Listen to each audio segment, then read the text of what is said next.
What's up? I'm Noah Thomas, and I am currently at High Snobiety.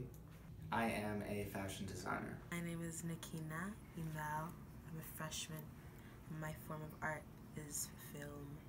My name is Maurice McCarver, and I am a cinematographer / director. My name is Lauren Saker, and I'm a musician. My name is Mossy. I'm an artist.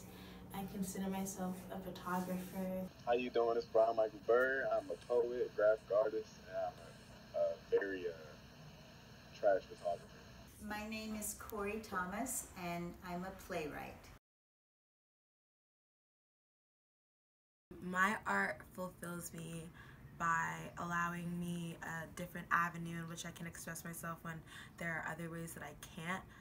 I've noticed that when I don't know how to say something or know how to communicate something, it's really easy to like write it out in like a story or a song, or like try and think of like a scene or something that like mirrors it to help me like kind of work through it. And I guess it's just like a way to express myself. My art fulfills me by allowing me to highlight different situations and scenarios that I couldn't otherwise help in my own situation. Bridging off of him, it gives me a voice that I never knew I had. So use my music to reach out to other people, and building off of that, just if that fulfills me right there. My art is like a way of being. I feel like it's the same as eating, as breathing. It's kind of just something that is. It allows me to express myself and my vision. My art fulfills me in ways similar to somebody with an addiction. I can go a few days without creating, but sooner or later I'm gonna have the urge to like create anything. Like, it don't matter what it is, I'm gonna have to do something, no matter what it is. So yeah, it also helps me emotionally, because being a poet, I can express myself verbally through double entendres and AB rhyme scheme. So yeah, it helps with emotion, and it helps with a lot of it that way. Not really. I was always like, I'm gonna do what I want to do, so I'm doing it. But they were always like, it's not something that can really get you money. It's not stable. There's pedophiles, and there are pedophiles everywhere. And I don't know. They don't really support me, but they also aren't like really like hindering me from doing it. Which I know that there are parents that are like that. My parents, they support me in like all endeavors, but I feel like if I were to do anything that brought money in, I feel like that would be something that they would support even more. So I feel like me pursuing cinema and film isn't something that they are glad about, but it's something that they are accepting of. Honestly, no. I mean, no, my dad doesn't, but my mom does. And I believe it's due to their different upbringings. My dad from Southeast DC, he wasn't really exposed to the art scene like my mom was. My mom from North Carolina, so that's the country. So they often had a lot of alone time. They always used to paint. Well, her and her mom always used to paint. My mom supports it, my dad doesn't. I come from an African family, and you know, they kind of expect you to become a lawyer or a doctor, but ever since I was little, my mom kind of always knew that I was a creative soul, and so she's definitely supported me in my work and my art. I think my parents are content with my decision of branching off into the arts of music. So I think because they invested in me, I think they'll be happy when I can return that investment back by producing more money and getting more opportunities as I get older and get smarter in this industry. My mother supports me. She's supported me since day one. She has been there and purchased everything I could possibly need to become a designer. Everything from sewing machines to fabrics, even when I didn't want them. Yeah, she saw that I was talented and she saw that it was something I wanted to do, and she jumped on board and helped me make my dreams possible. They were always supportive. They didn't really think it was the best choice of career path because, as my father always used to say, art is a chance thing. You can't count on it. And so I don't think they thought it was the wisest and most lucrative career, but they were always supportive. I feel like with art, unless you're all in, I feel like a backup plan should be necessary. But for me, I feel like film is something that I have to do. I feel like I'm obliged to do film, so a backup plan was never actually in the plans. But I feel like if for anyone that is starting out with art in any realm or any capacity, a backup plan definitely does not hurt. I think if you have a backup plan, you're not giving your main plan 100%. Obviously, you shouldn't be stupid, and you should genuinely love whatever it is that you do, and you should know if you're genuinely good at whatever it is that you do, and focus 100% on that. And even if it's something that you're not good at and you want to get better at, you should know that in the process of getting better, you should have something that you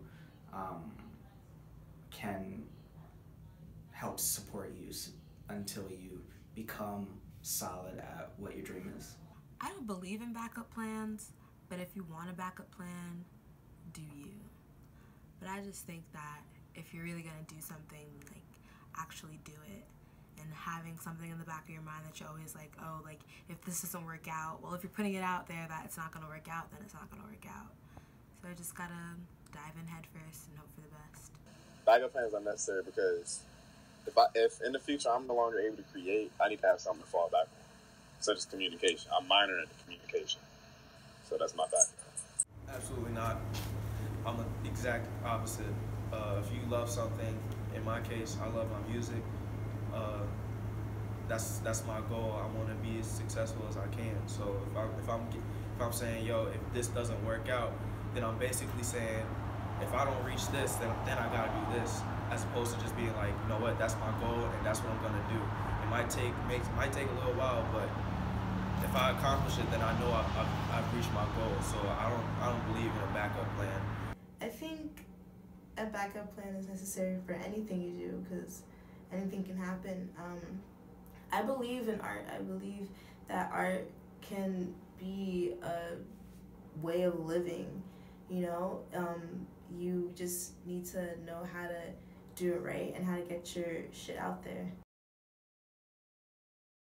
I have felt like giving up on my dreams many, many, many, many times, especially when I was first starting and all you ever saw was a rejection. I think that really to be an artist is that it's something that you just can't help doing, because nobody chooses to be penniless and poor and receive rejection after rejection after rejection. So the only reason you do that is because you feel like you have to do it, you're compelled to do it. And so it's been a struggle. It took many, many, many years and many, many, many no's. All of my friends have been creatives. It's kind of just a thing that we do. I'm always around it. I always try to gravitate towards places that promote it. I never felt like I had to, hide who I was or hide the shit I was into just because of where it was. Ever since I was little, and for starters, most of my friends aren't artists at all. Most of my friends are used to basketball and football and all that.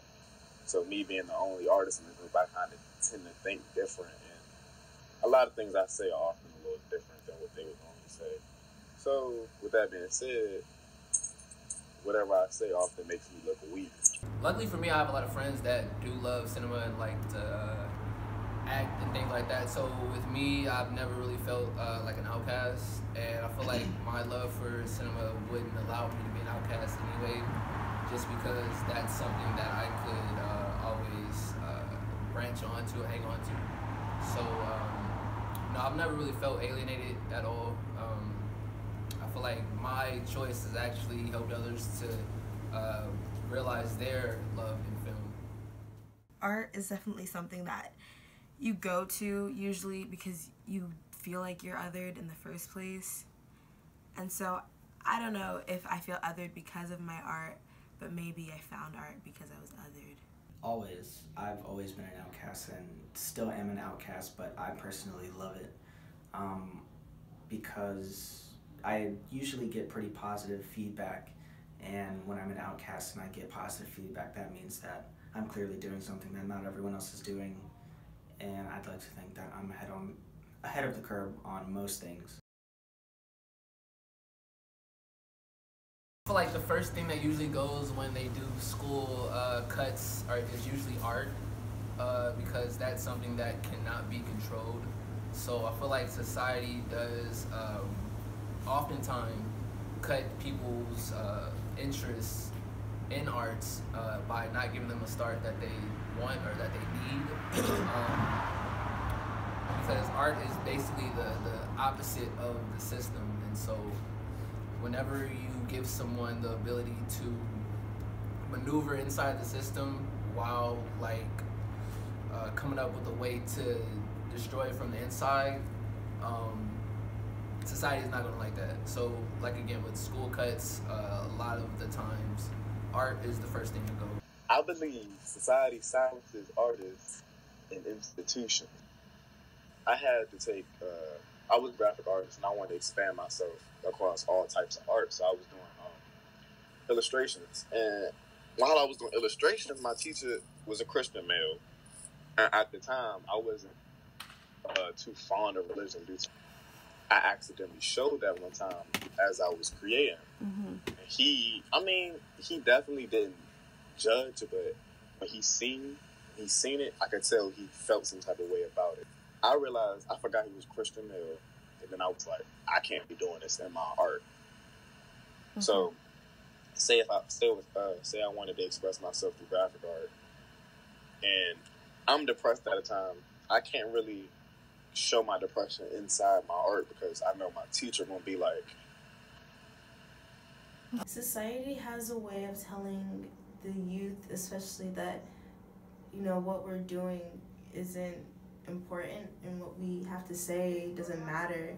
And that's a lie. I feel that we are the voice. I definitely think that in our schooling K through 12, they push for math and sciences, and there are all these scholarships and programs for STEM kids, and they're really pushing for technologies, and they want doctors and lawyers and scientists and researchers because that's what's going to help propagate all this new technology that's going to make the country better. And they kind of slack on the humanities, where they don't really think that a writer, a novelist or a painter or a dancer is as important to the progression of society. And also just in the way that they teach you about art, they teach you that art is something flighty and kind of unattainable. All the people that you're taught about are taught about in this bubble that's so far away from you, and they don't really teach you about the avenues that you can take to get way closer to your dream. But then when you choose it as something that you want to do, there comes all these opportunities. There are internships, and there are programs, and there are classes, and there are creative groups, and there are so many things that you can use art for, and that you can get through life being an artist. And I think that they want to make you believe that you can't be an artist and succeed unless you're some lucky one in a million. But I don't believe that's true.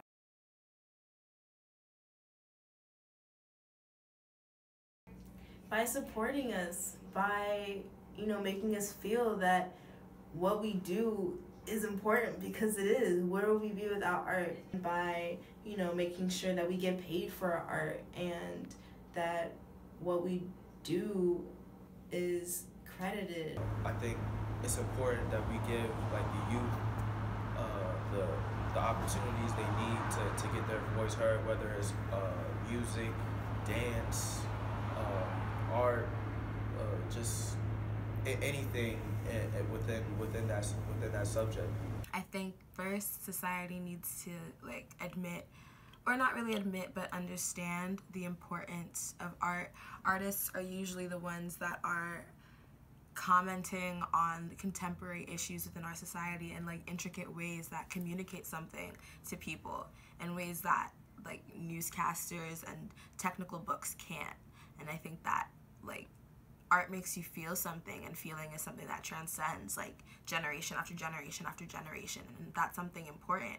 I think that you can learn through art. I think that you can educate through art. I think that you can be literate through art, and it has to be recognized for its importance in our society. And once you first do that and recognize its legitimacy, and like then things get better.